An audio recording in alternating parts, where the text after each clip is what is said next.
We continue our reading of Lest We Forget, a daily devotional by author George R. Knight.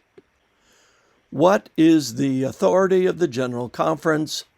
Part 7. Obey your leaders and submit to their authority. They keep watch over you as men who must give an account. Hebrews 13:17. And what is their proper authority? Yesterday, we heard Ellen White complain about the management style of the General Conference when it actually represented only the authority of the President. 5 years later, she commented that the sacred character of the cause of God is no longer realized at the center of the work. The voice from Battle Creek, which had been regarded as authority in counseling how the work should be done, is no longer the voice of God. Letter 4, 1896. Careful analysis of such statements indicates that they refer to accusations related to when the General Conference did not act as a representative body, when its decision-making authority was centralized in a person or a few people, or when the General Conference had not been following sound principles. Such a conclusion lines up with Ellen White's statement across time.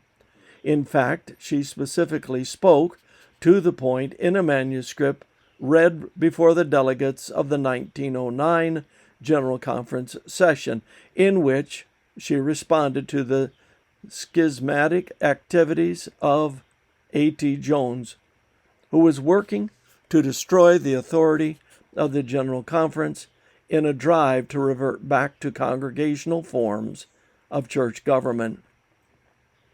At times, she told the delegates, when a small group of men entrusted with the general management of the work have, in the name of the General Conference, sought to carry out unwise plans and to restrict God's work, I have said that I could no longer regard the voice of the General Conference represented by these few men as the voice of God.